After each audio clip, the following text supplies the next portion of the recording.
Peace and welcome to the culture here on the Black Star Network. I'm your host, Farajii Muhammad. Thank you so much for tuning in and being a part of the conversation. Folks, we got a lot to talk about. First, let's talk about how some Trump supporters have exposed the personal information of grand jurors who made the decision to indict the former president. We're going to talk a little bit about the implications of that. Also, protesters are now marching in Florida against that Black history standard and curriculum.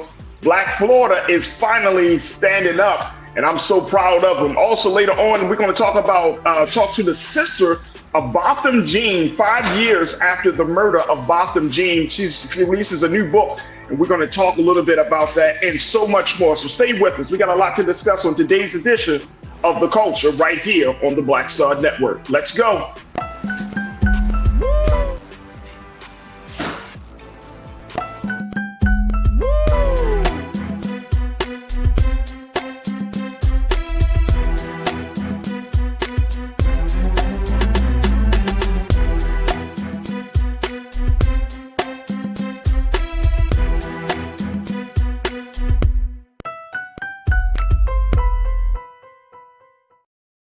All right, folks, welcome to The Culture here on the Black Star Network. I'm your host, Farajii Muhammad. Thank you so much for tuning in and being a part of the conversation. First and foremost, I appreciate y'all for checking in as we are streaming live right now on blackstarnetwork.com. We're also streaming live on Amazon News on your Roku television, where you can find us 24 hours a day, 7 days a week.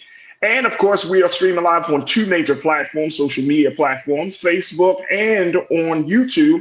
And it's on YouTube where you can go under Roland Martin's YouTube page and you can see the show streaming live. But not only that, folks, you can join us in the conversation, be a part of the culture crew for the day.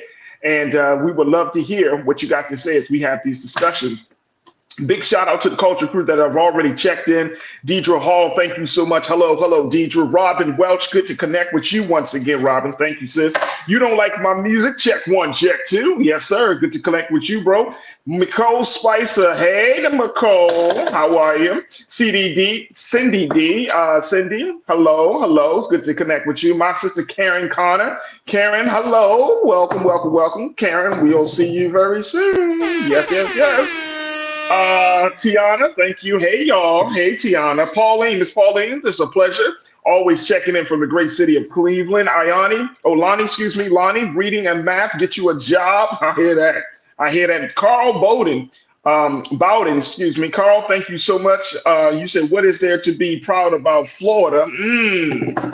Folks are saying enough. That's why, Carl. People are like, enough is enough. We needed to see some type of disruption there. So we'll talk a little bit more about that, Carl.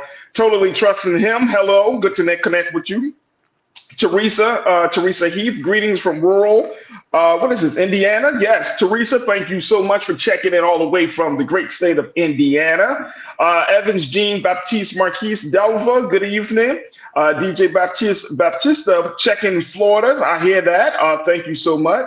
Donna McAdoo Kelly, thank you so much, Donna, for checking in. And so many of you are checking in, so it's always a pleasure to hear what you have to say. Be sure to get ready to join us in the conversation as we talk about these things today. All right, folks, I want to jump right in. First and foremost, let's talk about what's happening with the former president. As you know, of course, he's been indicted for the fourth time.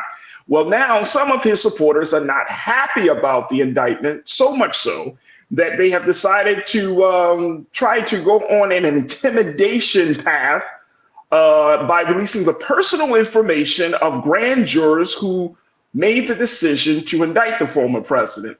And I'm talking about personal information, telephone numbers, even addresses and websites and email addresses. Wow. All because they're not happy with the decision to hold Trump accountable. Let me share with you the latest from CNN on this piece, folks.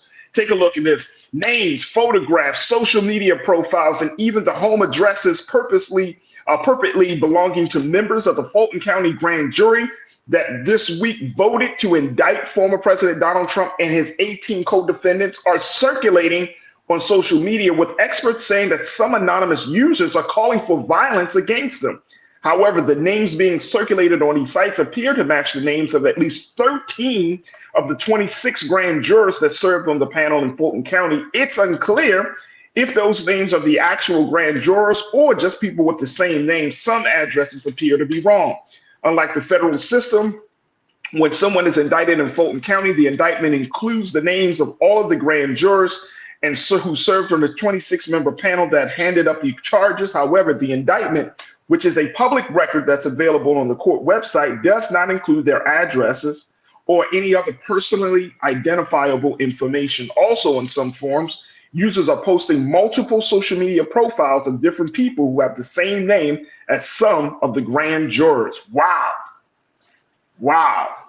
Absolute madness. Just because you want to hold a man accountable for what he did down in Georgia. This is crazy. Let me bring my brother in, who's always giving us some insight on the madness. My brother Shanedu Wakorfo, who is a diversity, equity, inclusion specialist. Brother Shanedu, good to connect with you once again. What do you make of this, bro?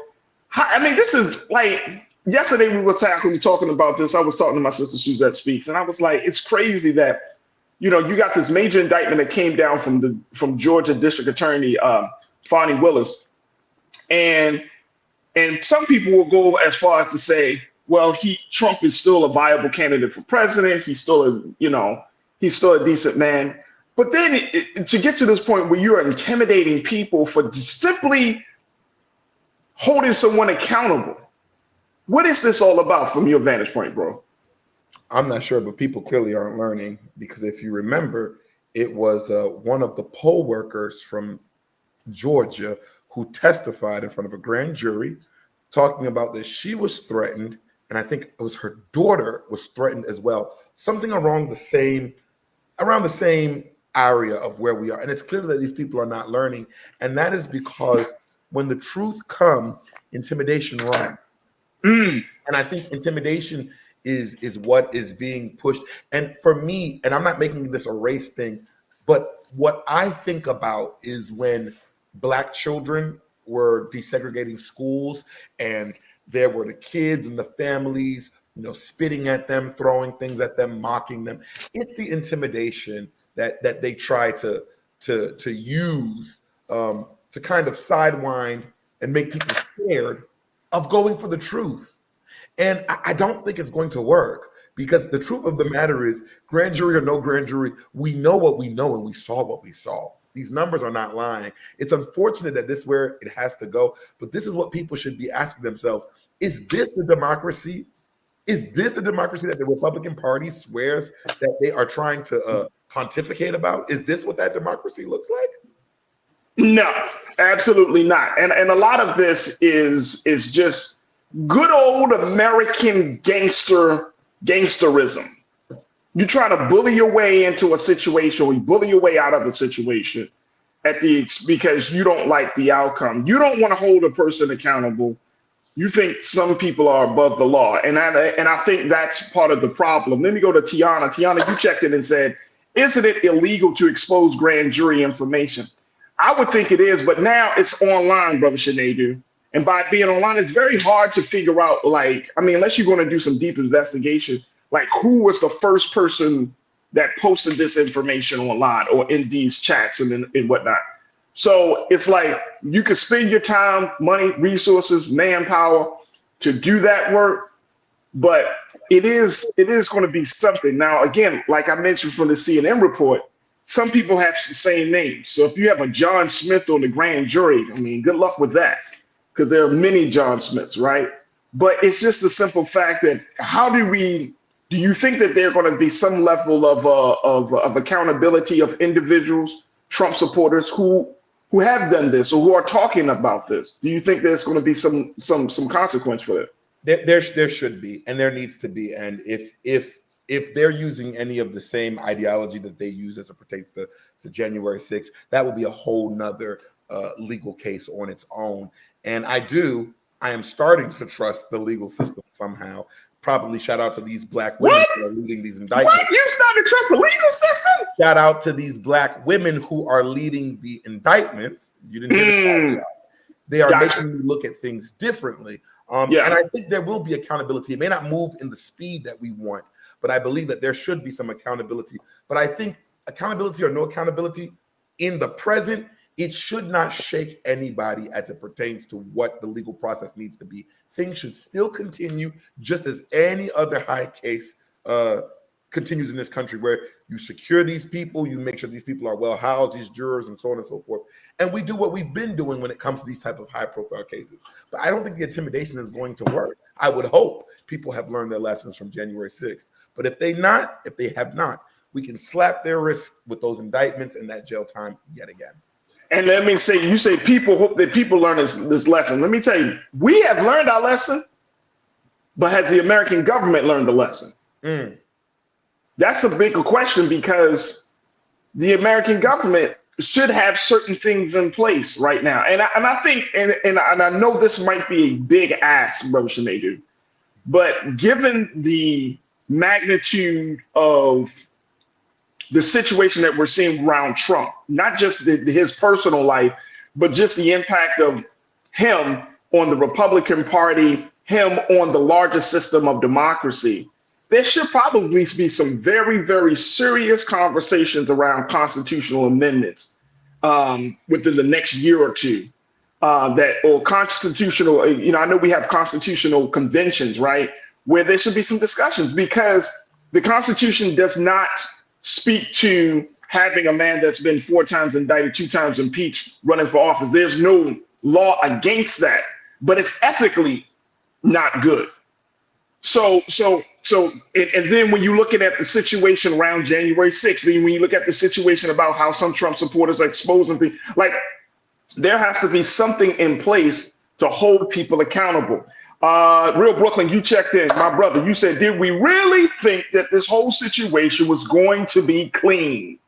We see how dirty politicians can get with their TV commercials. So why would this be any different? Absolutely. No, you know what? I probably fall in that category a little bit, Real Brooklyn. I didn't expect them to start exposing people's information, but I don't know if it's because those folks are just that good with technology, or if the Fulton County court system is that bad with security. I don't know which one that came first. Is it, the chicken or the egg type of thing for me? You know what I'm saying? Like, is it that easy to get that grand juror's information? I don't know. What's your take on that very quickly, Sinedu?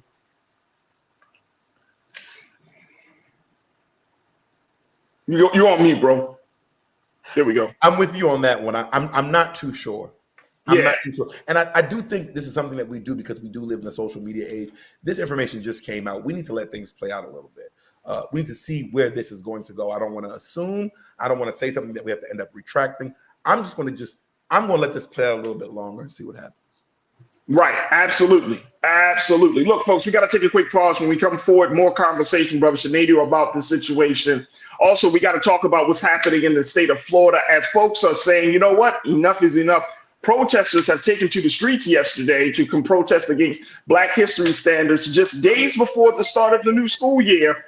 What impact can we expect from that situation? Stay with us. The conversation continues on the first hour right here on The Culture on the Black Star Network.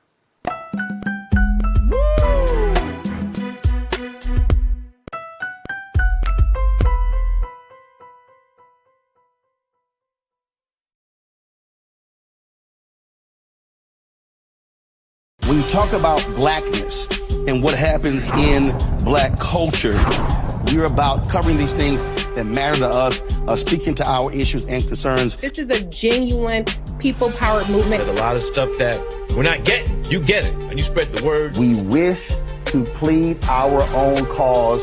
Too long have others spoken for us. We cannot tell our own story if we can't pay for it. This is about covering us. Invest in Black-owned media. Your dollars matter.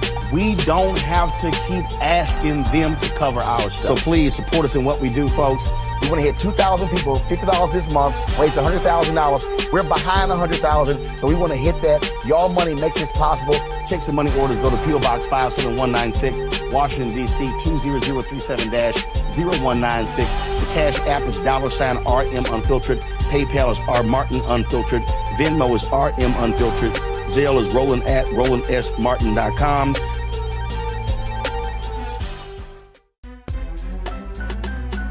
I'm Farajii Muhammad, live from LA. And this is The Culture. The Culture is a two-way conversation. You and me. We talk about the stories, politics, the good, the bad, and the downright ugly. So join our community every day at 3 p.m. Eastern and let your voice be heard. Hey, we're all in this together. So let's talk about it and see what kind of trouble we can get into. It's The Culture, weekdays at 3, only on the Black Star Network. Folks, Black Star Network is here. Oh, no punches. I'm real revolutionary right now. Support this man, Black Media. He makes sure that our stories are told. Thank you for being the voice of Black America, Roland. Stay black. I love y'all. All momentum we have now, we have to keep this going. The video looks phenomenal. See, there's a difference between Black Star Network and Black-owned media and something like CNN. You can't be Black-owned media and be scared. It's time to be smart. Bring your eyeballs home. You dig?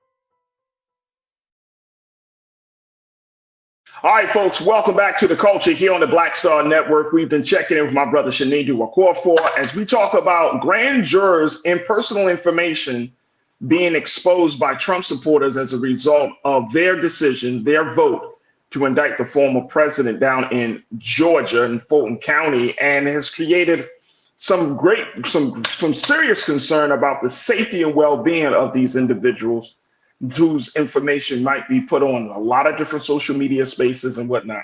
I want to bring my brother Shinedu back into the conversation here because I think, Shinedu, this is a telling situation about where we are. You mentioned this in your remarks in the beginning. This is where we are. We are literally at a point where people are so upset, they're so enthralled with a personality that they're willing to go this far. They're so enthralled with the personality, they're willing to even deny the truth. And I think that's the big part for me, that if you can't even accept the truth of a matter, you're gone. You're gone, bro. And we're seeing this more and more, that people, regardless of how well you laid out the case or how well you explain the situation, people are still going to be like, you know what, that's not true, that's not true. You're just trying to kid him. You're just trying to, and it's sad. Pauline, my sister, you checked in. Pauline Hurt, you said grand jurors' names and personal information need to be kept confidential. That's what I would think. But now you wonder, Brother Shinedu, and this is going down a conspiracy theory path. But then you wonder, like, okay, this is Georgia. Trump does have some supporters in Georgia. Trump's going to have some supporters that work in the courthouse. Some inside job type situation, right? It could happen. Like somebody is leaking this information from the courthouse. A Trump supporter that's a bailiff, a Trump supporter that is a court clerk, a Trump supporter that's held as a judge. Well, we don't know. That's not quite a conspiracy if you're looking at the breakdown of some of the people who were there at January 6th. We learned that some of those people were law enforcement. Some of those people had high positions. That's not conspiratorial. That could actually be the facts for people who do want to sow division in this country. And that is scary. And we talked about this during the leaking of the Supreme Court rulings. If there isn't a level of secrecy and confidentiality when it comes to law paraphernalia or what have you, then what the hell are we even doing? What's going on? Absolutely. Janelle, you checked in, my sister. You said these names weren't sealed after the proceedings were done. That's a problem. See, this all goes back down to, again, this is not just an individual problem. This is a systemic problem. Any state, and here's the thing, folks, and I don't want to put this out there in this respect because I don't want to But we do have to recognize that we're living in a time where a system or any person who is on the other side of this, who may not support the president, our district attorney, Fonnie Willis, you gotta protect the system. You gotta put some protection around the system, right? I mean, we can act as if things won't get bad, but folks, how many of us actually truly expected Trump to be voted as president? I mean, come on, let's be for real. So we got to get out of the space. Like Fonnie Willis needs to be protected. Anybody that's working on the case needs to be protected. The grand jury should be protected. And guess what? The United States government needs to provide the protection. Like a serious situation here. Like putting it out like that. I mean, I know the resources are thin, but we can put money in a lot of other places, and that doesn't fit us at home. But if people are trying to simply do their job, and we can have this level of protection for Fonnie Willis or anybody that's involved in this investigation in this case, just simply put it like, yo, if you're serious about protecting and preserving democracy, you need to protect these individuals. Because some people don't care about the rule of law, Brother Shanadu, and they will go as far. I mean, how many times now have we heard of threats against political figures?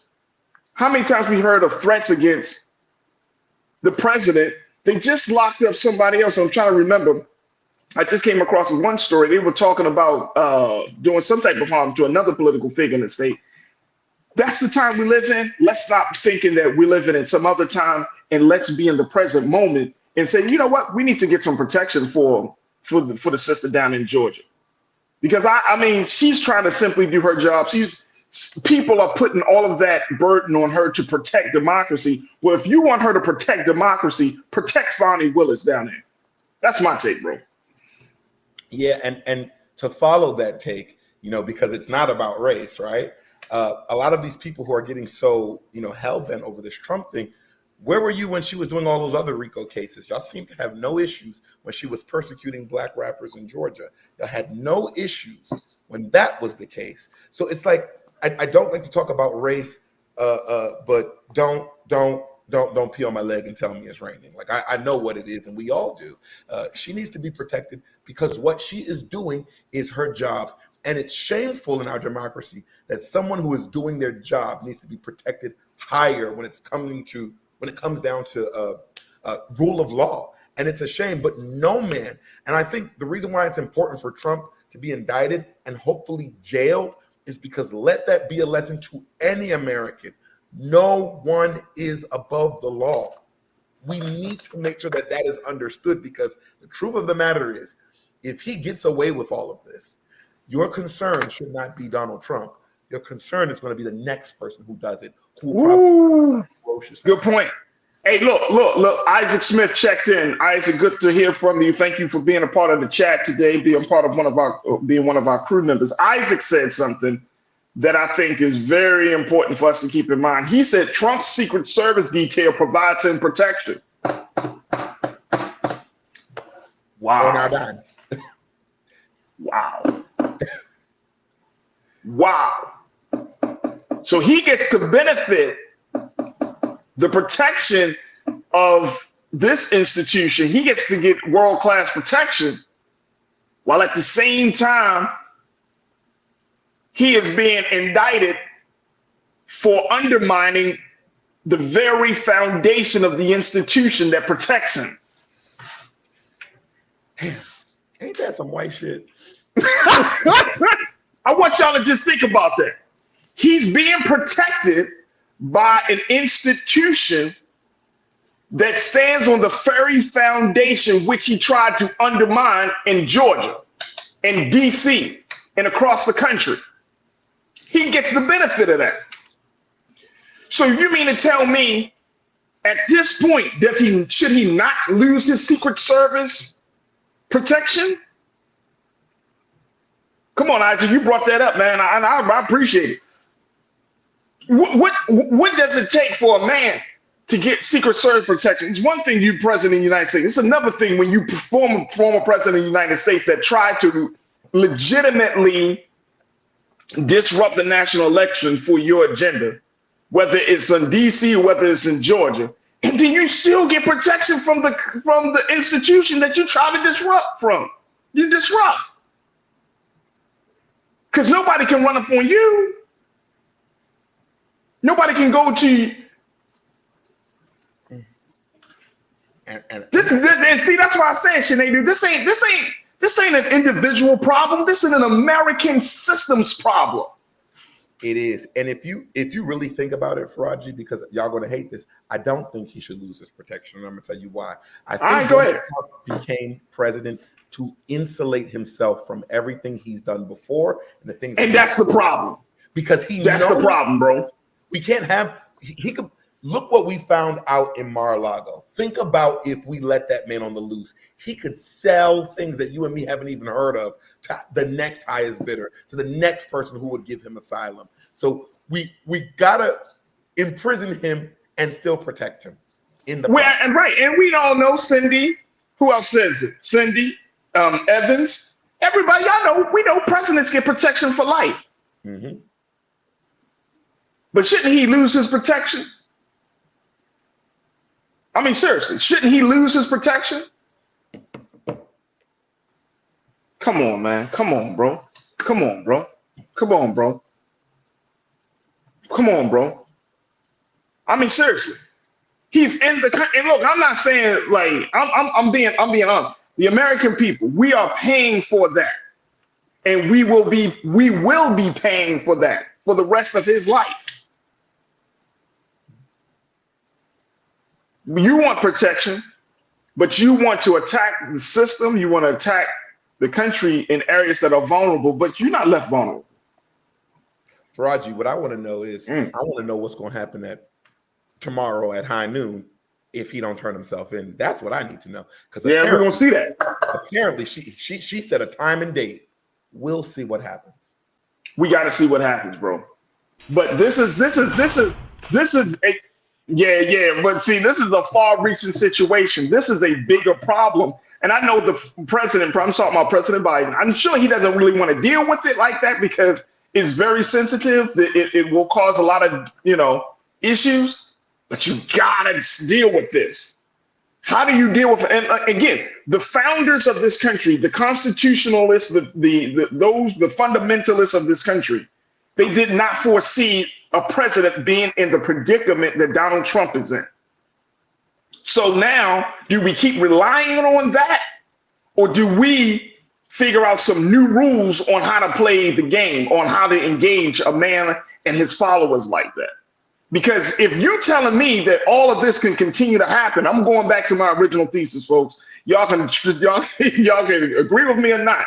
I'm going back to my original thesis. Don't come to us as Black Americans and tell us we should have faith and trust in a system that is blatantly biased and that one man can disrespect, but y'all can give him the privilege. Y'all can give him all the trappings of everything that he needs, but you get mad at us because we don't vote.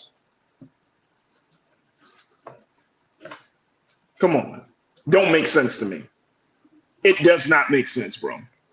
Look, I gotta take a quick pause when we come forward. We're gonna shift gears. I'm gonna let that ride because Sinead, you said we're gonna wait to see tomorrow. But we're gonna switch gears. I gotta share with you the latest in Florida. Stay with me. It's The Culture here on the Black Star Network.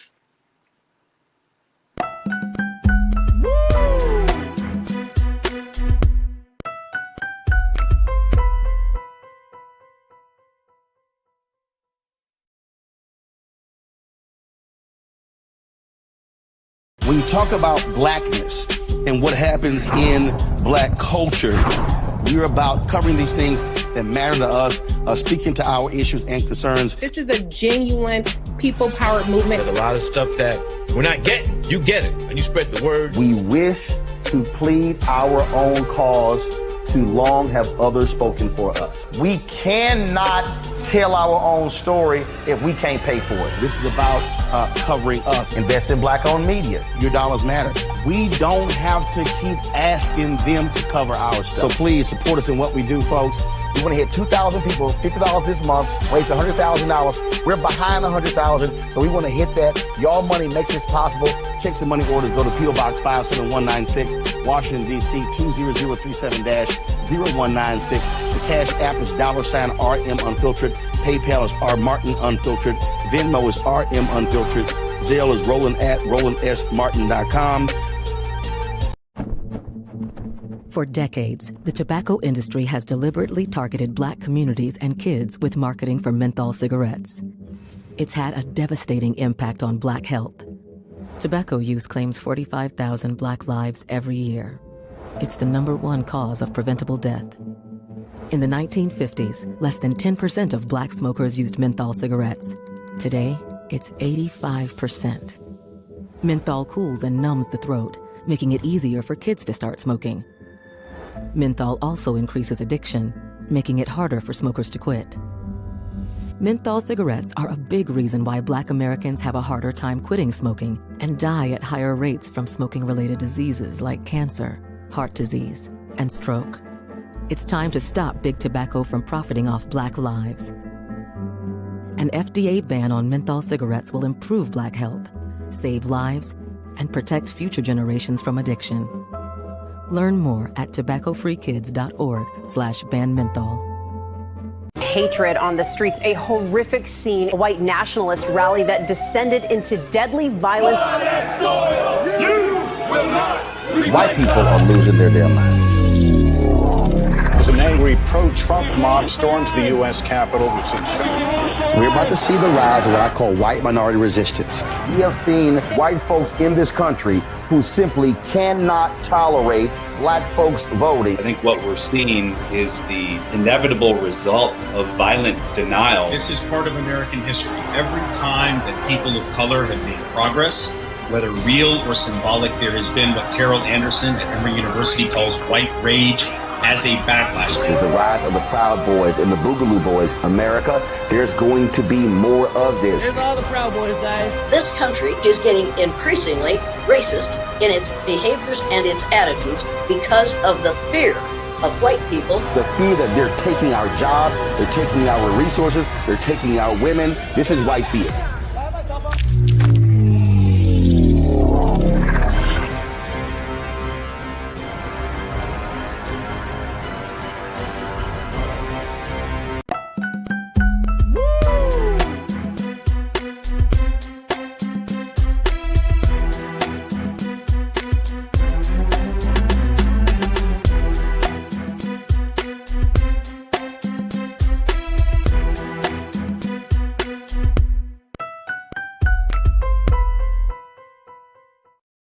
All right, folks, welcome back to The Culture here on the Black Star Network. We have, I want to shift gears from talking about what President Trump's supporters are doing to what the people of Florida are doing down in Miami. Big shout out to Miami, Florida, as protesters went to the streets yesterday to protest the Black history standards and Black history curriculums that Governor Ron DeSantis and the Florida Department of Education wanted to implement for the new school year. Take a look at this, folks. This is coming out of NBC News here.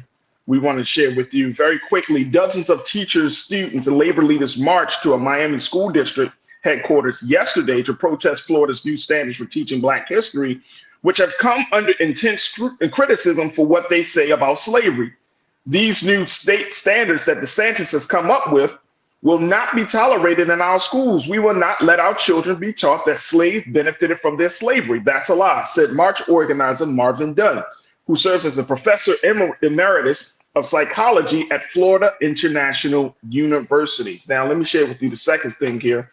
About 50, and Ken, that's post quote two, thank you. About 50 protesters who started the 1 mile trek from Booker T. Washington Senior High School in Miami's historically Black Overtown neighborhood chanted, "What do we want? Truth. When do we want it? Now. What if we don't get it? Shut it down." They were greeted by another 50 protesters at the school board building where speakers addressed the crowd. Among them was Tennessee Representative Justin Pearson. The true history is that Black people have always fought to make America what it ought to be. and has always resisted what it could be, Pearson told the crowd. He said, we've always fought for the America that we know is possible. That is not here yet. Justin Pearson down in Florida showing his support and standing in solidarity with folks down there, folks. But Sinedu, I'm so happy that folks came to the streets to protest this new standard for teaching Black history, bro. This is what we've been waiting for. I know I've been waiting for this. I've been waiting for this, man. I was like, yo, what's going on in Florida, man? Like, why isn't anyone else looking to speak out about this? But we're seeing it happening days before the new school year starts. How do you think this thing is going to turn up? Do you foresee something like a strike? Do you think that some students are going to not show up for the certain classes? What would you say as an organizer and activist yourself? How would you proceed with the next step? There are limitless possibilities, but the one that matters the most is the one that involves a ballot. So this is good for now. This is what I've learned through my maturation of activism. It's the noise making is part of it. The noise making is to get you to pay attention. But there needs to be something electoral, legislative that we also need to focus on. Florida, y'all voted this man in. He did not steal an election. He did not appear at night. This man got elected in. And we have to be cognizant of the folks that we're electing, not during, not after, but before. So I'm hoping that this protest will lead to those type of conversations that will be demonstrated in the ballot box. But I don't think the people should stop. I think all forms of Americanism should come out. And when I say all forms of Americanism, I mean protest. I even mean capitalism. Can somebody use this to now create some type of after-school program that parents can sign their kids up for to get the actual? And it's unfortunate, but this is our nation.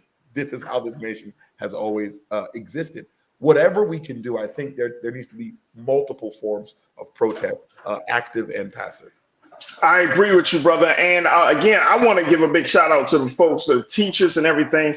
And it's such a small number, right? Like, this is the thing that I'm hearing. When we talk very quickly, Brother Sinedu, when we talk to some of our brothers and sisters down in Montgomery, Black folks did some action down in Selma to shut down the gas station down there. Very few numbers. We're reporting that about 50 to 100 people shut down, got into this protest. Very small numbers. Talk to us from your vantage point, bro, why it's important for us not to get caught up in the big numbers and during the action, but to at least have some numbers to get the action started. Well, because it has been proven in America that numbers only matter at the end. Right now, when you're getting people involved, it's important that it's getting attention. And I think what activists need to understand, or people who are involving themselves in activism, is that stand on your belief and let the nature of American society do the rest. Because clearly it's getting somewhere, because it's being picked up by the Black Star Network, and we're talking about it right now. The news is talking about it. It's being reported. And when that happens, that's when more people will come up, and then it becomes a national movement. That's how these things spiral. So small and mighty is a real thing. But in that point, the reason why I don't want you to get lost in your numbers, because we saw this in the Black Lives Matter movement. Sometimes when you get too big too fast, your message gets very, very lost and convoluted. So I think they need to stay structured, start with their small voices, and that small voice can be very, very powerful. Oh, absolutely. Folks are checking in. The crew is checking in. La Kelly, you said Black Floridians, your vote matters. Absolutely. Thank you so much. Who else I'm seeing here? Robin Welch, because a lot of Black folks didn't vote, that's why he won. I would homeschool. That might be the move for a lot of Black parents, Sinedu. Let me see here. What else we got here? Because folks are checking in. I see my sister Suzette Speaks is in the chat, checking in all the way from Miami, Florida. So, I mean, it shows that something is happening. It shows that something is happening. I'm wondering, what's the ultimate goal? Is it to delay the start of the school system? I wonder if it's to, our teachers are going to start kind of pushing back on this. What would you say for parents and for the rest of us, really for Black America? How do we stand in solidarity to make sure that this situation doesn't, and I'm talking about this reporting or this teaching of this Black history curriculum, doesn't happen for this next school year?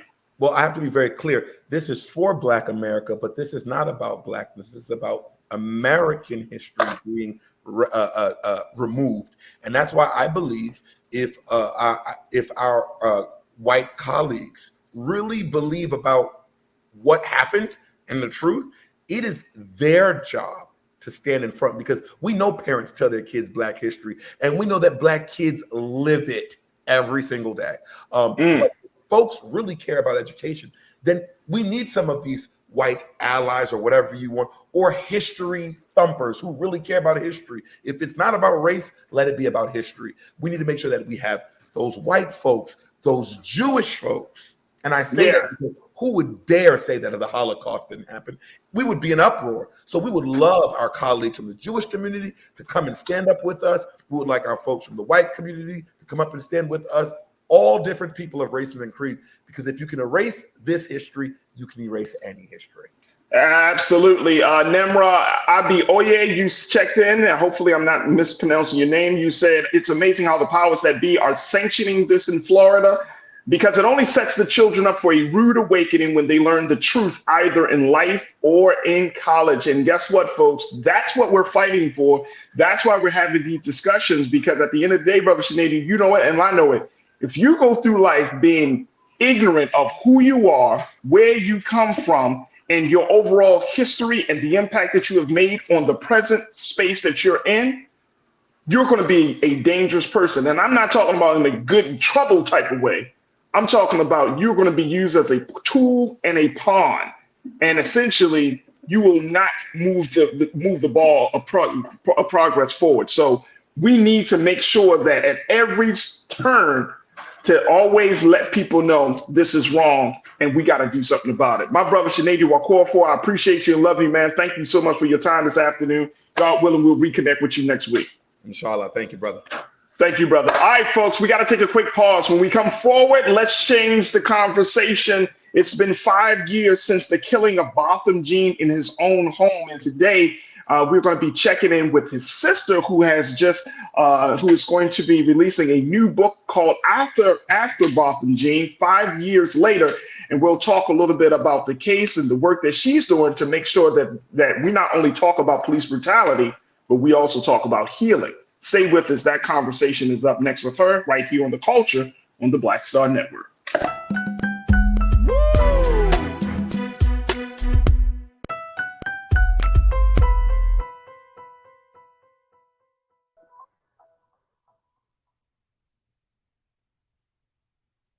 Folks, Black Star Network is here. Oh, no punches! I'm real revolutionary right now. Support this man, Black Media. He makes sure that our stories are told. Thank you for being the voice of Black America, Roland. Stay black. I love y'all. All momentum we have now, we have to keep this going. The video looks phenomenal. See, there's a difference between Black Star Network and Black-owned media and something like CNN. You can't be Black-owned media and be scared. It's time to be smart. Bring your eyeballs home. You dig?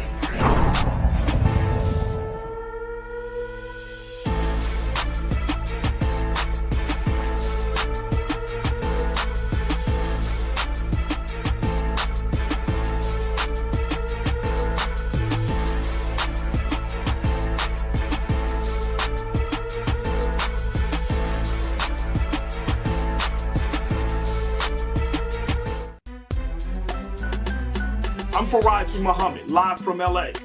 And this is The Culture. The Culture is a two-way conversation. You and me. We talk about the stories, politics, the good, the bad, and the downright ugly. So join our community every day at 3 p.m. Eastern and let your voice be heard. Hey, we're all in this together. So let's talk about it and see what kind of trouble we can get into. It's The Culture, weekdays at 3, only on the Black Star Network. When you talk about blackness and what happens in Black culture, we're about covering these things that matter to us, speaking to our issues and concerns. This is a genuine people-powered movement. There's a lot of stuff that we're not getting. You get it, and you spread the word. We wish to plead our own cause too long have others spoken for us. We cannot tell our own story if we can't pay for it. This is about covering us. Invest in black-owned media. Your dollars matter.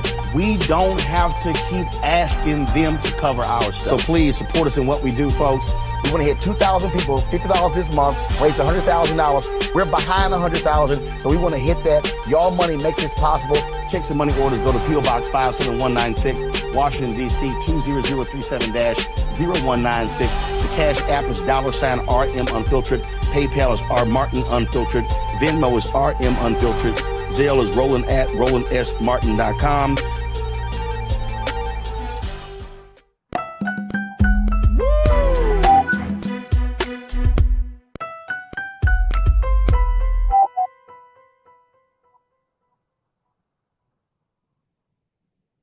Folks, welcome back to The Culture here on the Black Star Network. I'm your host, Farajii Muhammad. Thank you so much for tuning in and being a part of the conversation. If you missed the first hour, we talked a lot about some Trump supporters exposing some personal information of grand jurors who voted to indict the former president. You should definitely check out that conversation. And we talked about just some of the latest moves happening down in Florida as teachers and community members and labor organizers take the streets of Miami-Dade County to protest Black History standards. We're keeping our eyes on that situation as school is about to start in a few days. But you don't want to miss this first hour, so make sure you do yourself justice and check out the previous hour as we stream live on Black Star Network and, of course, on Amazon News. And also make sure you turn your notification on, because we do notify you on Facebook when we are replaying the show, and we would love to get your take on all of these things, and most importantly, to stay connected with what's happening. So again, show your support for Team Replay at blackstarnetwork.com. All right, folks. Okay, now let's talk a little bit about peace. Let's talk about police brutality, and let's talk about healing. This is the next part of the conversation with my very special guest, who is the sister of Botham Jean. This is the Black man who was shot and killed while in his own home by a former police officer, Amber Geiger. And it was almost 5 years ago, folks. We were coming up on the anniversary, on the acknowledgement of that day. I don't like to use the term anniversary, but we're coming up on the acknowledgement of that day.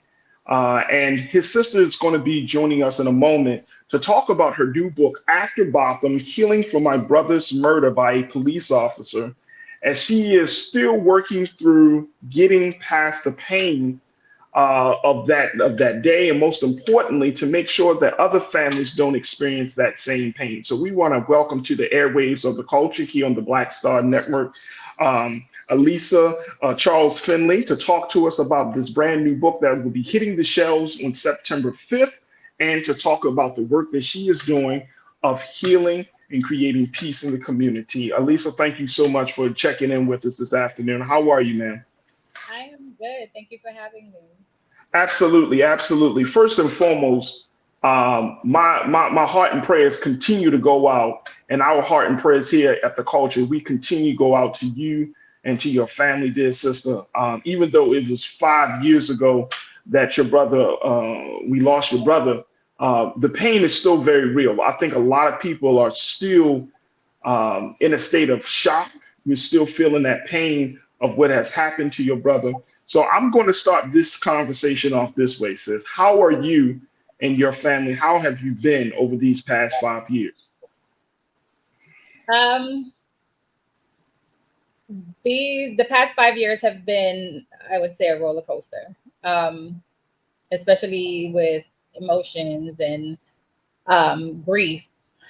So we're really trying. It's a daily struggle. There are times where we still don't.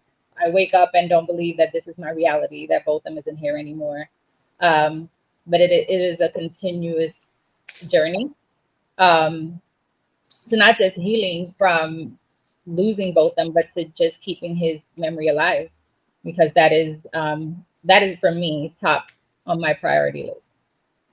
And I want to personally apologize for mispronouncing your brother's name, Botham, because we've heard it in I don't want to do that. So So again, I apologize for mispronouncing your brother's name, but I can only imagine. I don't understand. I'm not going to say that because I don't, but I can only imagine how it has been an up and down roller coaster. Do you feel like even though time has passed, and there's that old saying says that time heals all wounds, is this a case where that can be applied?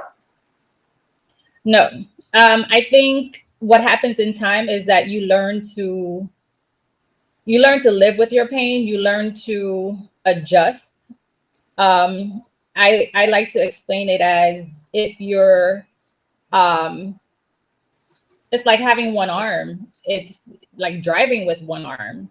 In the beginning, it's very hard. But you adjust. But it doesn't make it easier. You still have one arm.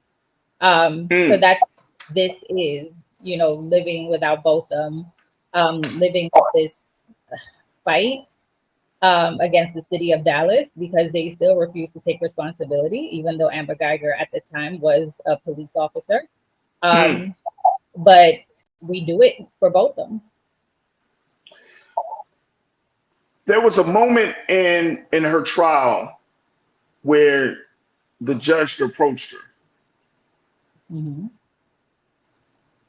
What was that moment like for you to see that was that level where the judge walked off of the bench onto the floor and begins to confront and comfort and console Amber Geiger in that situation as a Black woman? I mean, how did that? What was going through your mind and your heart and your spirit at that moment? I mean, at that time, I was already upset at the sentencing because for killing a young 26-year-old Black man, accountant, praise leader, Christian, in his own apartment for doing nothing, just for being Black and laying on his couch, and to receive only 10 years for killing him, for cutting his life short, that I was already upset from that. I mean, with the judge, honestly, it didn't faze me. I think our fight should really be with our justice system, rather than this one person, this judge who really couldn't do anything because the sentencing was left up to the jury in the state of Texas.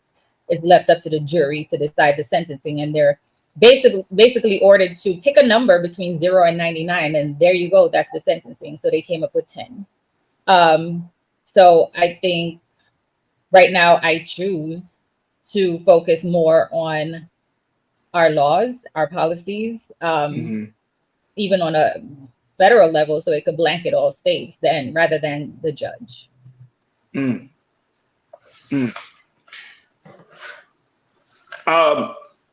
I want to ask this question with the utmost sensitivity, which is around the idea of forgiveness. As Black folks, we forgive. Are you in that space at this point?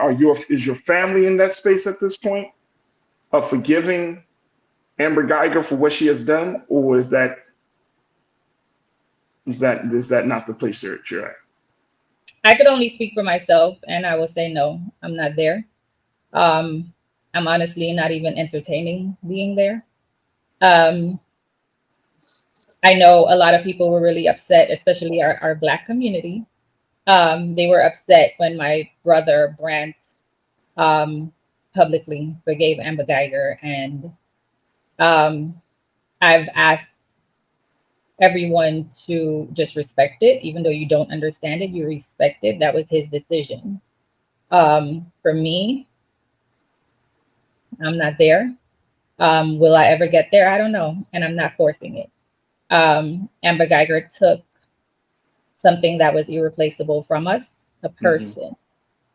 And I still don't think she has ever shown remorse. I have written her a letter in jail wanting to go see her because I just didn't believe her story. I had questions, and she has yet to reply. So there's that. And then her parole is coming up next year. So I'm more working on myself than forgiving Amber Geiger. But she never replied to your letter. No.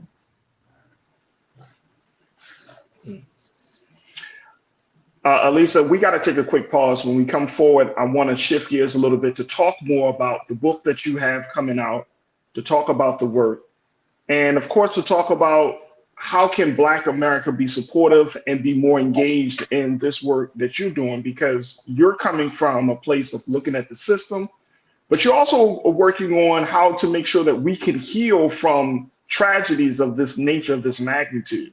So I want to kind of have a conversation about that. Folks, stay with us. We still have a lot to talk about as we check in with the system of Botham Jean, Ms. Elisa Charles Finley, here on The Culture on the Black Star Network.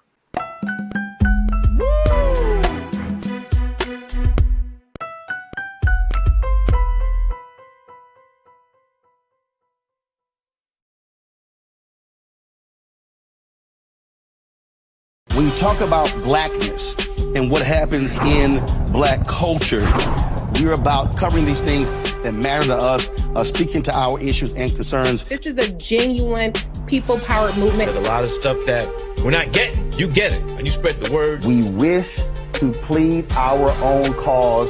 Too long have others spoken for us. We cannot tell our own story if we can't pay for it. This is about covering us. Invest in Black-owned media. Your dollars matter. We don't have to keep asking them to cover our stuff. So please support us in what we do, folks. We want to hit 2,000 people, $50 this month, raise $100,000. We're behind 100,000, so we want to hit that. Your money makes this possible. Check some money orders. Go to P.O. Box 57196, Washington, D.C. 20037-0196. The Cash App is $RM Unfiltered. PayPal is R Martin Unfiltered. Venmo is RM Unfiltered. Zelle is Roland at RolandSMartin.com.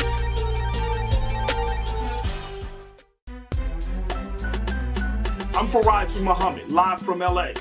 And this is The Culture. The Culture is a two-way conversation. You and me. We talk about the stories, politics, the good, the bad, and the downright ugly. So join our community every day at 3 p.m. Eastern and let your voice be heard. Hey, we're all in this together. So let's talk about it and see what kind of trouble we can get into. It's The Culture, weekdays at 3, only on the Black Star Network.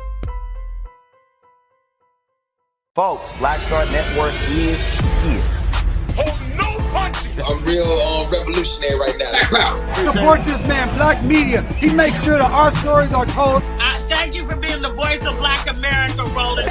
I love y'all. All momentum we have now, we have to keep this going. The video looks phenomenal. See, this difference between Black Star Network and Black-owned media and something like CNN. You can't be Black-owned media and be scared. It's time to be smart. Bring your eyeballs home. You dig?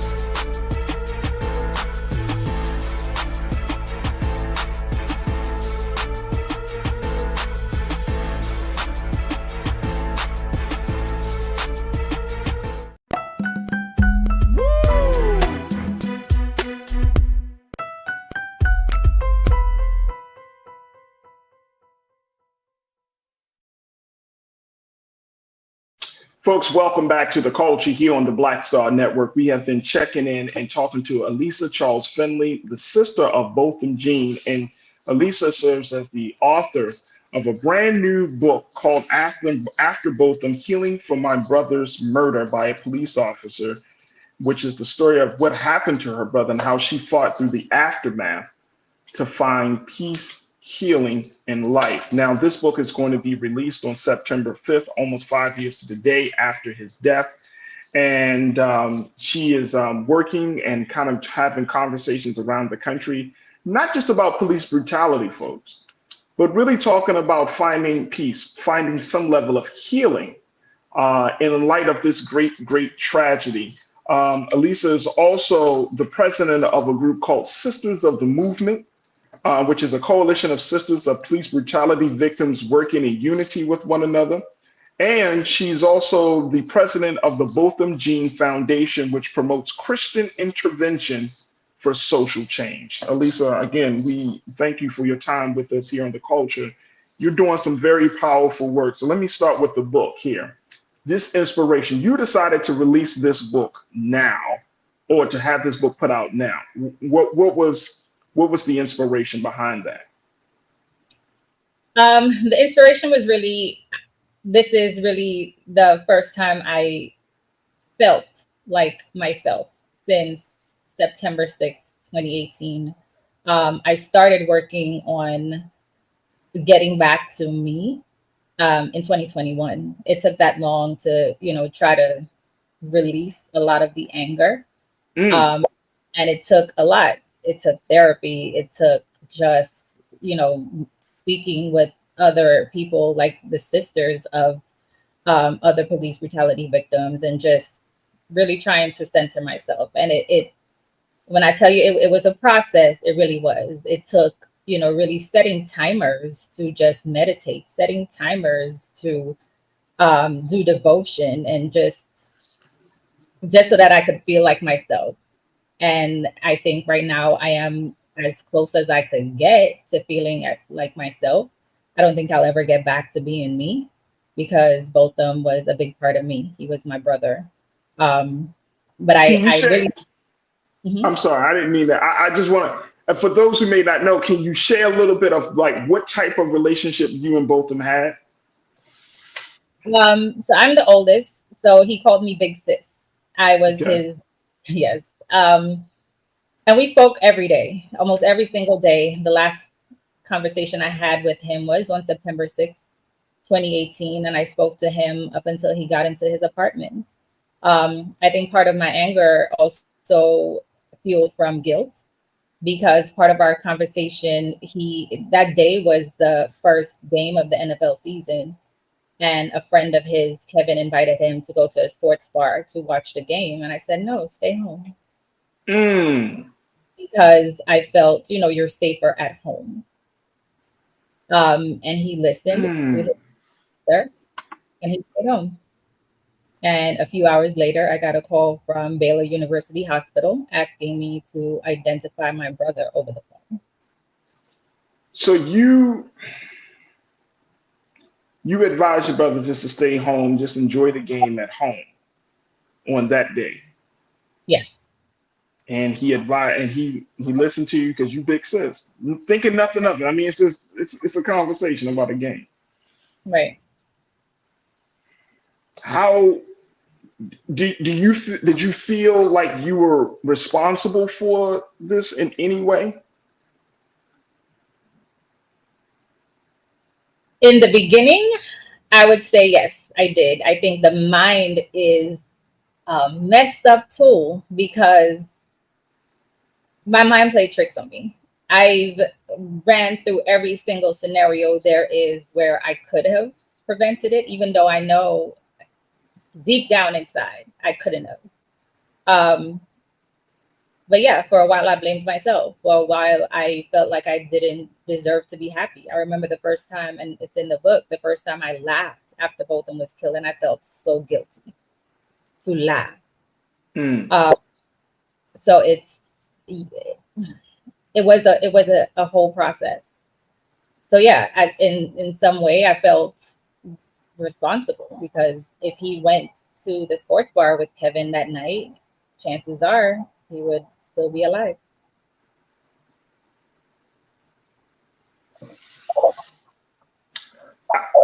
I think I want to assure you that you're not responsible. That's the least that I can say about that. I want to assure you that you are not responsible for the death of your brother. You're welcome. I think that it takes a lot of self-work to get through a situation like this. And for you to experience some light at the end of this dark tunnel, and to publish a book, and to go on this mission of bringing some healing, and to work with sisters. I mean, it speaks volumes about what God has blessed you to do. with your pain and how you turned your pain into power. But I hope that you don't blame yourself or still, or have that even in remotely near your mind, because that is this could have, I mean, with that just decision making, it could have been, I mean, it could have happened to anyone, unfortunately. And I can only imagine. I can simply only imagine. But you put out this book as a way to show your love and to help people. What can people expect in this book? What is it about this story, that the way you tell it, that may be different from the way we read it and understand it? Well, you can expect raw emotion. You can expect just the truth of what we families of police brutality victims go through. I mean, I got to a point where I was mad at God. I lost my faith in God because I was just so angry. So you can see all and how it takes a toll on you mentally and physically. I really want, especially police officers, to see how just that decision that they make to pull a trigger. I mean, it's one bullet could take out an entire family because we're still going through it.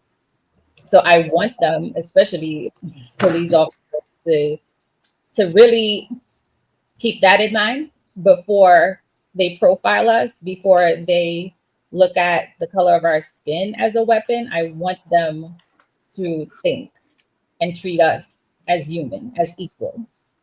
To other people, to other families of victims, I want them to see that there is light at the end of the tunnel.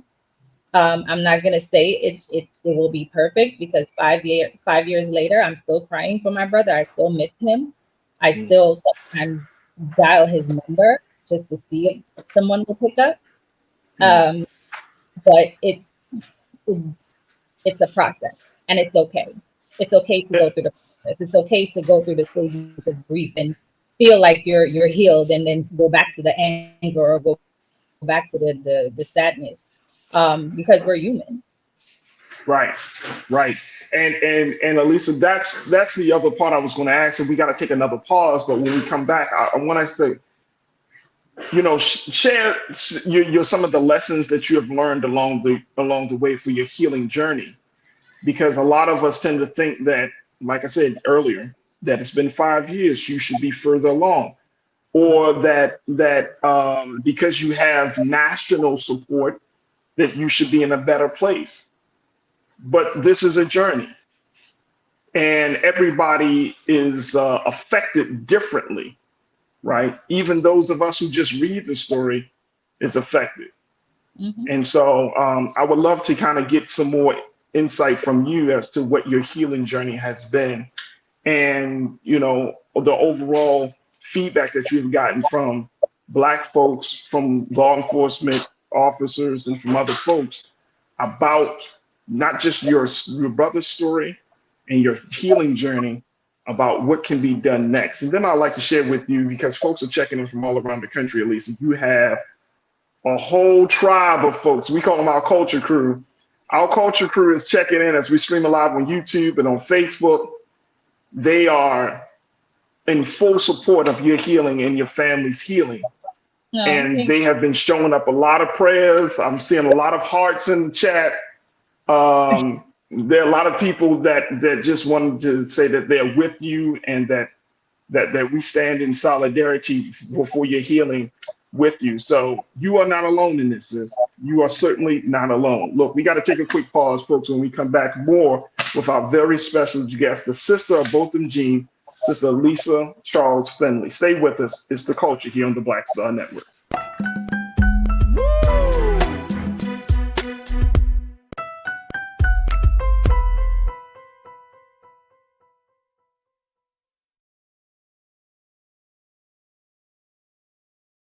Folks, Black Star Network is here. I'm real revolutionary right now. Support this man, Black Media. He makes sure that our stories are told. Thank you for being the voice of Black America, Roland. I love y'all. All momentum we have now, we have to keep this going. The video looks phenomenal. See, this difference between Black Star Network and Black-owned media and something like CNN. You can't be Black-owned media and be scared. It's time to be smart. Bring your eyeballs home. You dig?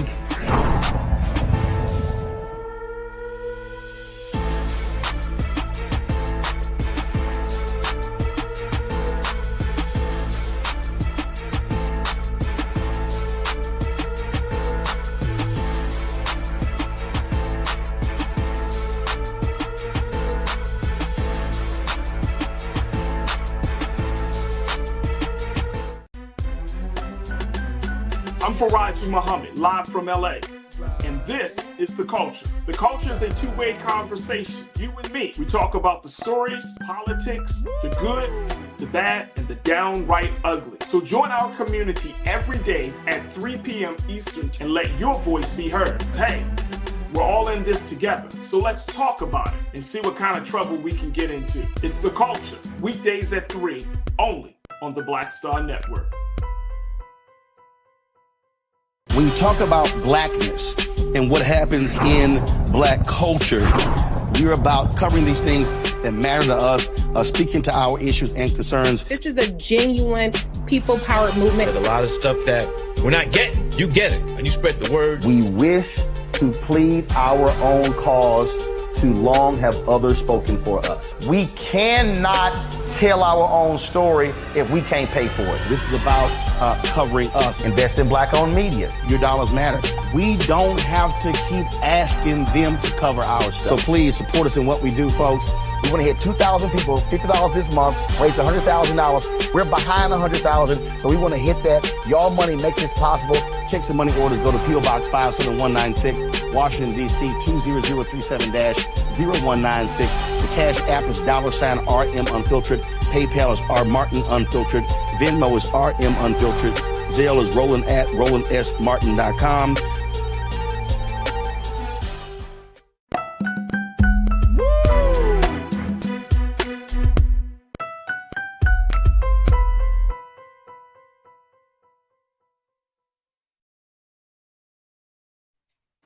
Folks, welcome back to The Culture here on the Black Star Network. We've been having a very, very important and special conversation with our very special guest, Miss Elisa Charles Finley, who serves as the author of the book After Botham, Healing from My Brother's Murder by a Police Officer. Elisa is the sister of Botham Jean, who was shot and killed in his home 5 years ago in Dallas, Texas, by former police officer Amber Geiger. And so Elisa has released this book as a way to continue her healing journey, but more importantly, for us to have a conversation about a host of things, from police brutality to healing to taking action within the community. So Elisa, I want to kind of continue that along that path. And again, I can't thank you enough for being a part of the show today and sharing what you and your family has been going through since this great tragedy. But talk to us about what has been the feedback that you have gotten around your activism work. You are part of the Sisters of the Movement dealing with police brutality victims. Talk to us a little bit more about that, because I don't think that we hear these stories, right? We read about these tragedies, and you know, your brother's case, of course, got national attention. We talked about it, and then the conversation, the media attention starts to die down. But we don't know what happened, you know, after the sentencing and all of those things. There's this kind of mindset like, oh, okay, justice or something has been done around this situation. It may not feel like justice. So talk to us, like, you know, what is the best way that we can be supportive of the healing? Like how hard is it for families that who lose their loved one in such a public way? how hard is it for real for you and the family and other sisters and other families? So that way we can be more respectful when other tragedies come up, that we don't handle a tragedy like the way, and I'm not saying we mishandle it, but I just don't want us to kind of get into a space where it's just like it's hot news today and no follow-up about healing tomorrow. So how do we kind of bridge that gap? Well, I think you're doing a great job just by asking the question, just by acknowledging, because yes, I have encountered social justice activists that have been disrespectful, but I do it for my brother, so I have no issues with putting anyone in their place. So wait a minute, you say you expect you've encountered social justice activists that's been disrespectful to you? Yes. Black folks? Yes. And what would be the issue that they have with you and your family after y'all lost somebody y'all love? They want the acknowledgement publicly. They want their names on things. They want, yeah. And I sometimes I get, requests, and if I say no, it's like, well, but I protested for your brother. So, yeah.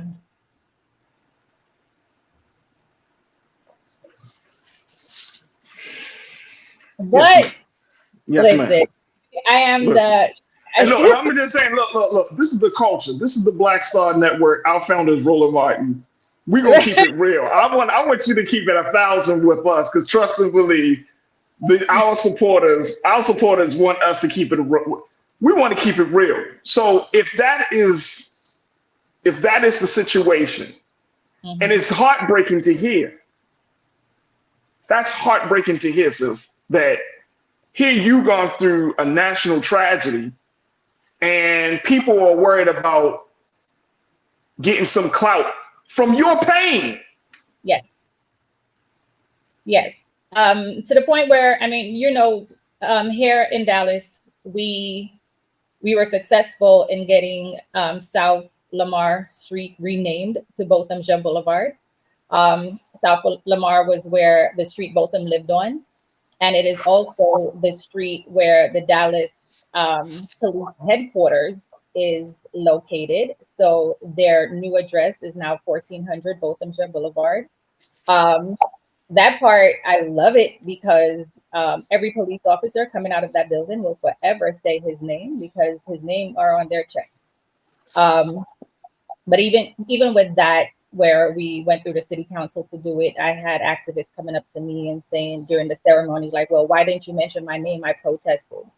So it's things like that. Even though I was, crying my heart out. If you on YouTube, it's all over there, because I couldn't even get words out, because even though, yes, we got this victory with the street being renamed, it is still bittersweet, because I would still want my brother here rather than a street. Some people don't see it that way. For some people, it's just another event. We also have the Botham Jean Act in Texas, where it makes it illegal for police officers to turn off their body cam during an active crime scene. So that is also something in Botham's name. I'm still going with doing things for Botham, because I look at it as keeping his heart beating. Yeah. It's just my way of everything that I do for him, doing his name is just, just keeping his memory alive. So yeah, I will continue doing it with or without anybody's support. I've been back and forth in DC speaking with senators, because I advocated for the Justice and Policing Act. I still advocate for it. I still think we should have it, because the executive order that was signed by our president it doesn't trickle down to a state level. It's something that's federal, and it would affect only federal officers, and we don't see them shooting people in their homes. So I'm still advocating for that. I would still like to see that bill passed.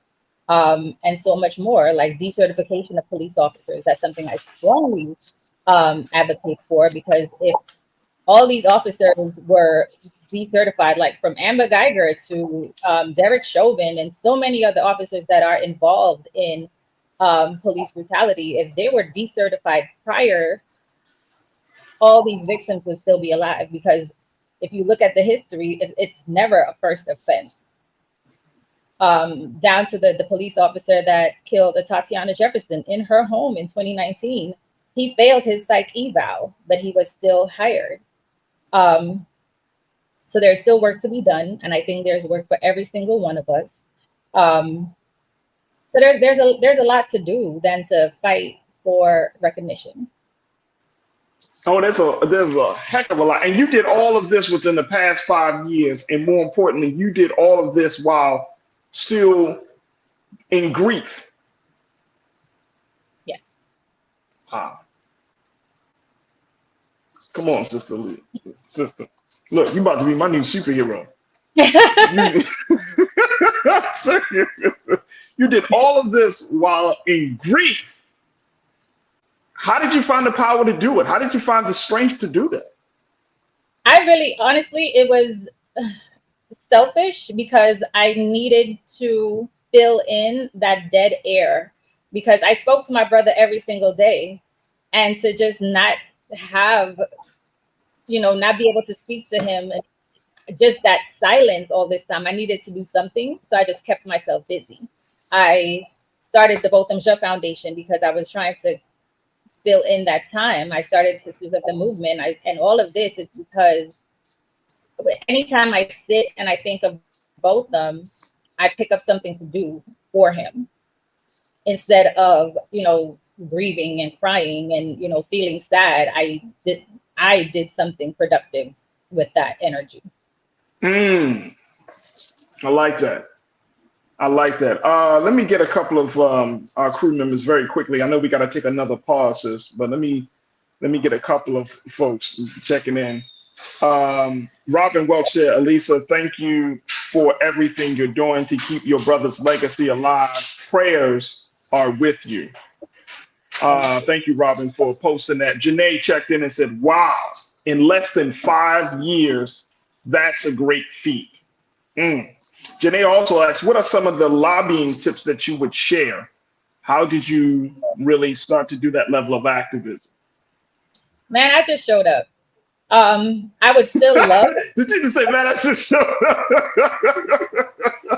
I would still love lobbying tips, because I've been petitioning the DOJ to open a federal investigation into the murder of my brother. And I just received a letter from them after maybe 2 years. I just received the reply last month saying that there was not enough evidence.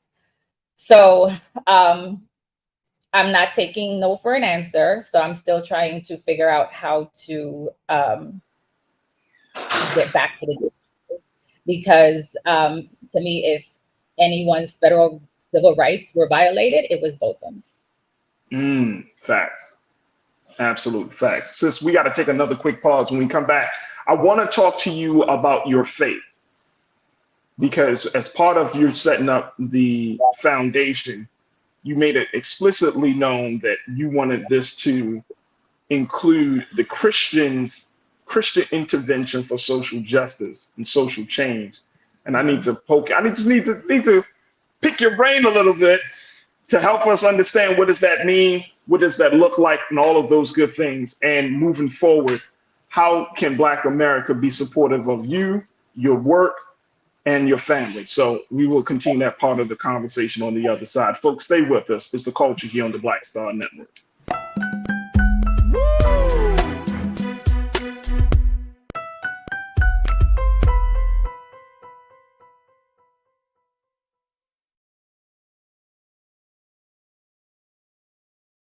When you talk about blackness and what happens in Black culture, we're about covering these things that matter to us, speaking to our issues and concerns. This is a genuine people powered movement. There's a lot of stuff that we're not getting. You get it, and you spread the word. We wish to plead our own cause.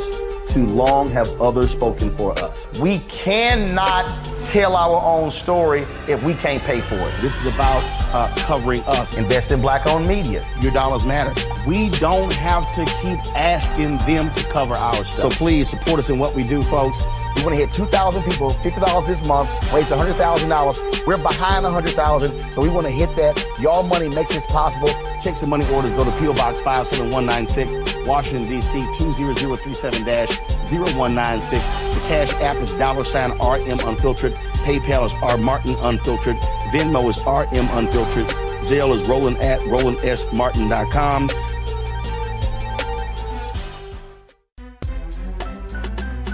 I'm Farajii Muhammad, live from LA. And this is The Culture. The Culture is a two-way conversation. You and me. We talk about the stories, politics, the good, the bad, and the downright ugly. So join our community every day at 3 p.m. Eastern and let your voice be heard. Hey, we're all in this together. So let's talk about it and see what kind of trouble we can get into. It's The Culture. Weekdays at 3, only on the Black Star Network. Folks, Black Star Network is here. Oh, no punches! I'm real revolutionary right now. Support this man, Black Media. He makes sure that our stories are told. Thank you for being the voice of Black America, Roland. Stay black. I love y'all. All momentum we have now, we have to keep this going. The video looks phenomenal. See, this difference between Black Star Network and black-owned media and something like CNN. You can't be black-owned media and be scared. It's time to be smart. Bring your eyeballs home. You dig?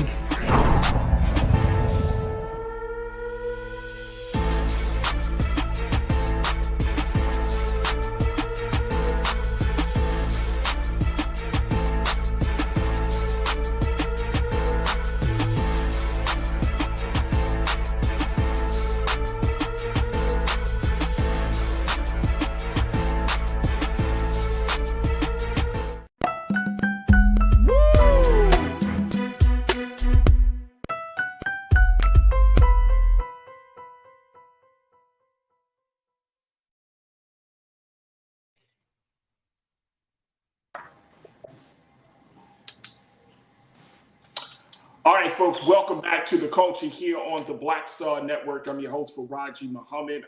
We have been having the conversation with the sister of Botham Jean, Sister Elisa Charles Finley, who serves as the author. She serves as the president of the Botham Jean Foundation, and she's also a part of the Sisters of the Movement, which is a support group for women who have experienced the loss of life from police brutality. I want to bring my sister back into the conversation as we are talking about this. And, you know, again, I can't thank you enough, sis, for everybody, for all that you've done. Everyone is checking in about this, and they're saying a lot, basically saying that they are in solidarity with you. Let's talk a little bit about your approach to this, because you're doing all of this work. You're doing the lobbying work. You're doing the policy work. You're connecting with other sisters and those who have lost someone because of police brutality. But one of the things that stuck out for me in the work that you're doing is with the foundation, how you're saying you want to take a Christian approach, a Christian intervention for social change. What does that mean? What does that look like? And why did you highlight that part of that, you know, that approach for this work? So I highlighted that part because Botham was a Christian. That was the center for him. At 26 years, he has been a praise leader for multiple churches. He got baptized at a very early age. And that was him. So in having the Botham Jean Foundation, which is basically to continue the work that he started in his short 26 years on earth, he did a lot to give back to vulnerable communities, especially our at-risk youth. We are from a small island called St. Lucia, and he would always give back to the youth from St. Lucia, to the point where he attended a Christian university, Harding University in Searcy, Arkansas. And he put together a group of students and faculty to come to St. Lucia every single year to mentor our at-risk youth. So that was something we wanted to continue, and we're still doing, along with so many other things in his name, to give back. Like right now, we have in St. Lucia, we have a summer program called BJS, Botham Jean Youth Empowering Skills Program, where we take 160 students who are not excelling academically, and we train them with skills that they can use beyond high school. So for example, DJing, barbering, hairdressing, nail art, computer skills, culinary arts, and they get certified in their choosing, and they get to continue that. So it's basically all of that. I look at it as heartbeats for Botham, and we're just working towards keeping his legacy alive.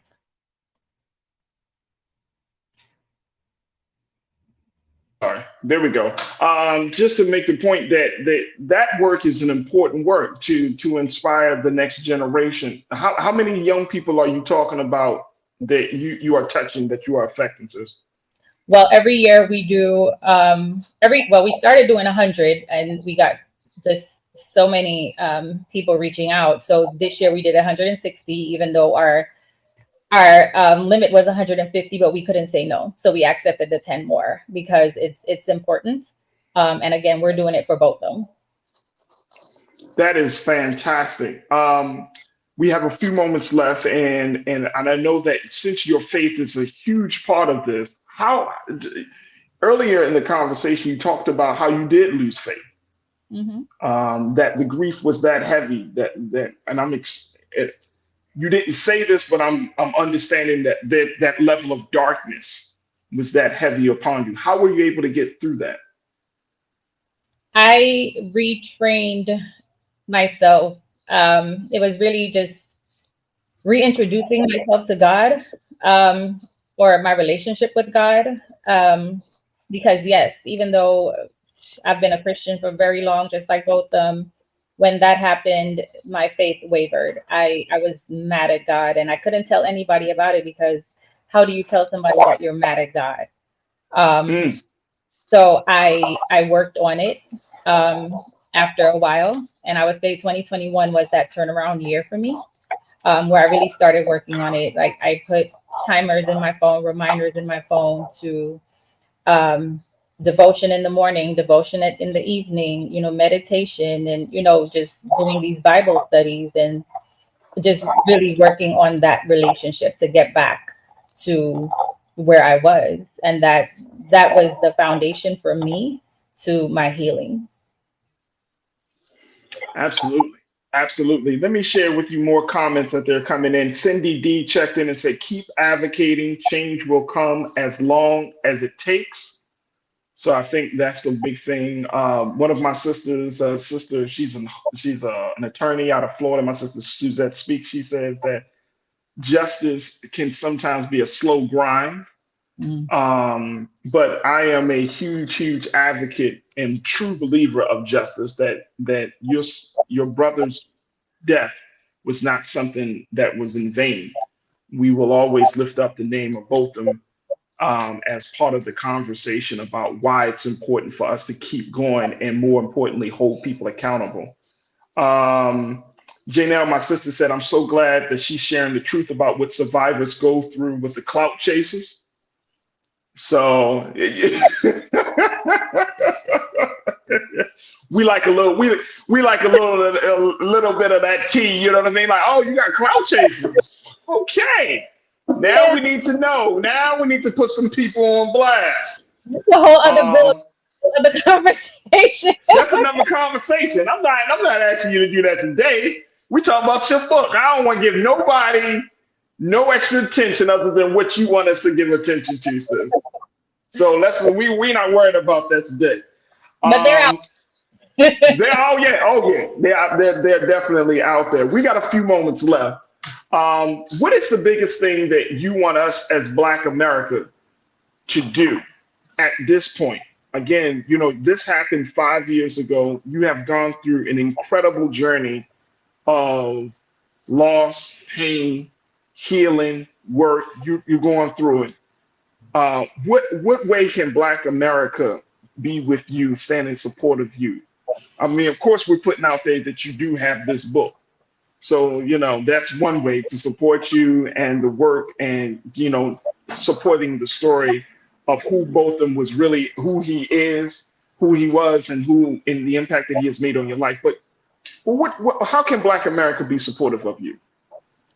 Well, for me, with the Botham Jean Foundation, you could visit our website. It's www.bothamjeanfoundation.org.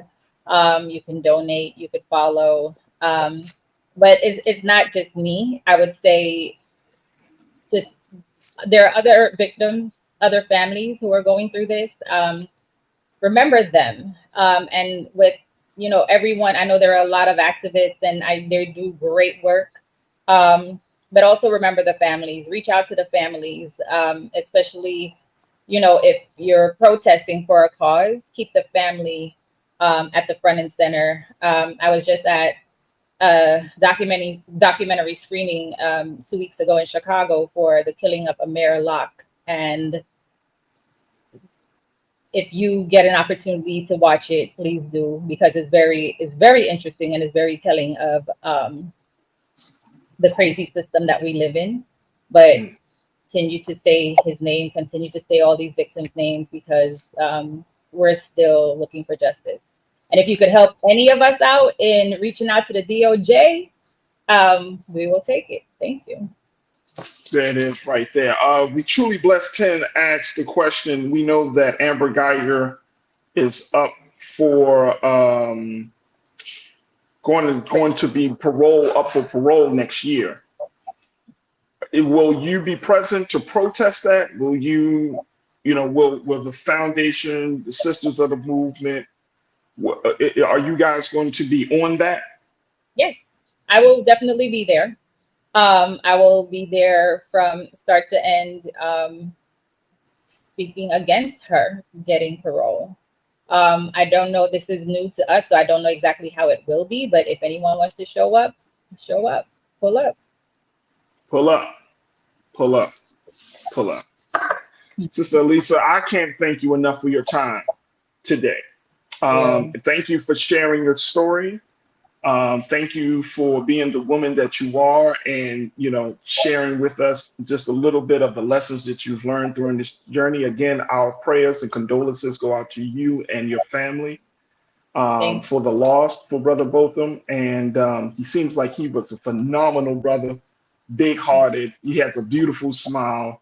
So, I can only imagine what you have gone through, but I can say that unlike what we normally would probably see, you're not sitting in the corner in a dark room somewhere. You are showing and sharing your light for the whole world to see. And one of our crew members made this point. Botham is right there with you, sis.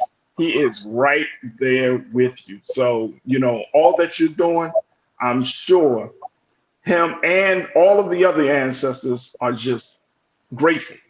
So you are protected and you are surrounded by love. So again, we thank you for the great work you're doing, sis. And you always have a space and a place and a home here on the culture and on the Black Star Network. So whenever you are doing things in the community, whatever you're doing, we would love to be supportive of it. Thank you so much. Thank you for having me. Absolutely. Thank you. Folks, the book is called After Botham. Healing from My Brother's Murder by a Police Officer. There's the book right there. That's the book that we want you to check out as you hear the story of Botham Jean, directly from his sister Elisa Charles Finley, and we want you to definitely show your support for her. Books are going to be available on September the 5th. And it will be almost 5 years to the day after his death, but it is a phenomenal story of a Black man whose life may have been cut short, but who has made a tremendous impact on so many people. So make sure you pick up a copy of that book when it's available. All right, folks, that's going to do it for us. I thank each and every one of you for being a part of the conversation. I thank my fantastic production team, Maddie and Chris, Shannon and Joel, and my guy King Keenan for making us look and sound so good. Make sure y'all do your due diligence. If you enjoyed that conversation, make sure you do your due diligence and support us here on The Culture on the Black Star Network. Go to our website today at blackstarnetwork.com, blackstarnetwork.com, blackstarnetwork.com. And we would love for you to support us financially. We would love for you to follow us on all social media platforms, download the apps on all devices, and most importantly, let people know that this digital media space is here and we're here to stay. So again, blackstarnetwork.com. Also follow me, yours truly, on all social media. You can find me at The Real Farajii on Instagram, Farajii on Twitter, Farajii on Facebook, and we would love to hear from you. All right, folks, that's going to do it for us. Stay tuned, 6 p.m. Eastern Standard Time. Roland Martin Unfiltered comes at you. And of course, it's Thursday night, so they're going to have a fantastic panel and to talk about the issues and so much more. But as always, never be afraid to challenge what's wrong, stand for what's right while being yourself in the process. God willing, we will talk tomorrow for another exciting edition of The Culture here on the Black Star Network. Peace.